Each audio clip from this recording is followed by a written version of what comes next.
something happening here. I love you guys. Don't worry, I'll write. And here's all the information you'll need if anything were to happen, said my brother. It was so surreal. I never imagined that something like this could actually happen, especially to my brother, my only brother. He was getting deployed to Iraq. How could he be so nonchalant about where he would be spending the next 2 years of his life? Why does he have to be so macho and emotionless? I guess it didn't really hit me either until I heard the car door shut and saw his hand waving back at me and my mom. As we drove off, we hoped for the best but prepared ourselves for the worst. That's all we could do. Tears ran down our faces. I even felt my dog's emotions. She knew what was happening too, I guess. You see, my brother and I never had a close relationship. Our childhood and even our adulthood were filled with pointless arguments which led to months and sometimes years of not talking to one another. We even fought before we left. We never agreed on anything, and of course, I'd always back down. Not on purpose, but to keep my parents happy. When I found out about his deployment, it wasn't a big deal. Little by little, people in America were leaving for Iraq. I always thought, my brother's gonna be okay. He's a smart guy.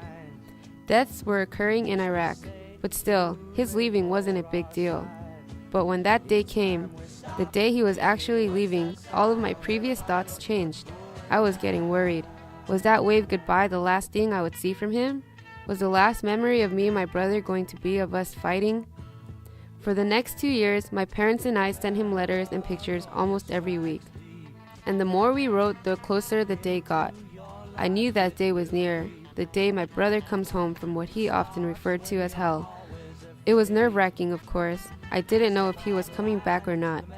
He never gave us an exact date of his arrival. Those couple months went by so slow, but one day I was cleaning my car out and a car pulled up behind me. It was my brother and his friend. This time, he was waving goodbye to his friend and walking towards me.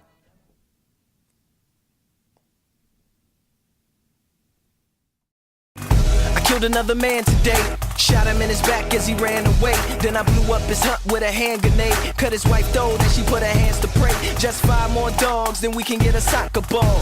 That's what my commander say. How old? Well, I'm like 10, 11. Been fighting since I was like 6 or 7. Now I don't know much about where I'm from, but I know I strike fear everywhere I come. Government want me dead, so I wear my gun. I really want the rocket launcher, but I'm still too young. This candy give me courage not to fear no one, to feel no pain and hear no tongue. So I hear no screams and I shed no tear. If I'm in your dreams, then your end is near.